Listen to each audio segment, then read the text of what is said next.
Hello friends, আমি আজ লুটে পকোড়া করেছি। তো লুটে পকোড়া করতে কী কী উপকরণ লাগে দেখেছো?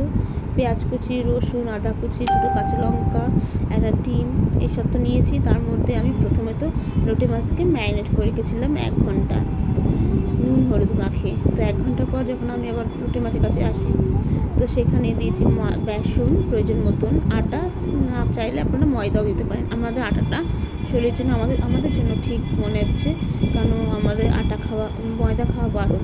তো আটা দিয়েছি, ডিম দিয়েছি, এদিকে সমস্ত রকম মশলা দিয়েছি, হলুদ, ধনে গুঁড়ো, জিরের গুঁড়ো আর নুন, একটু লেবুর রস দিয়েছি, সাথে আবার দিয়েছি আমার ভাজা মশলা, গরম মশলা, পেঁয়াজ কুচি, লঙ্কা কুচি, এগুলো তো দিয়েছি। আর দিকে আদা রসুন ঝাল পেঁয়াজ পেস্ট করেছিলাম, সেই পেস্ট থেকে 2 চামচ দিয়েছি।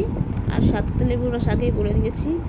এই মাখিয়ে নিয়েছি, ভালো করে ম্যারিনেট করে রেখে দিয়েছি কিছুক্ষণ। এদিকে প্যানে তেল দিয়েছি, তেল গরম হয়ে গেলেই ওই ম্যারিনেট করা মাছগুলি, লোটেগুলি এক এক করে তুলে রেখেছি একটা প্লেটে। আর বাকি বেটারে করে একটু অল্প জল দিয়ে পাতলা করে নিয়েছি। তারপর আবার মাছগুলো ভালো করে মাখিয়ে তেলের পরে একটা একটা করে ছেড়ে দিয়েছি। আর এত ভালো লেগেছে খেতে। আর আমার সাথে ভাজা মশলা ছিল, ধনের গুঁড়ো, গোটা ধনে, গোটা জিরে, গোলমরিচ, গরম মশলা, যে এলাচ, লবঙ্গ, তেজপাতা, শুকনো লঙ্কা দিয়ে একটা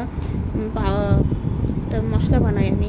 তো সেই মশলা দিয়ে আর বিট নুন দিয়ে টমেটো সস দিয়ে মাছটা খেতে যে এত ভালো লেগেছিলো, আপনারাও বাড়িতে করে খাবেন, দেখবেন কিছু ভালো লাগে, অপূর্ব লেগেছে। ভালো লাগলে অবশ্যই লাইক কমেন্ট শেয়ার করবেন, আর একটু সাবস্ক্রাইব করে দেবেন প্লিজ। ফলো করে আমাকে লাইক কমেন্ট করে দিন। আর এত ভালো লেগেছে না, দেখতে যেমন, তার থেকে তুলনামূলকভাবে খেতে বেশি টেস্টি লেগেছে। আর এটা আমার ফার্স্ট টাইম ছিল। Thank you for watch. Bye by.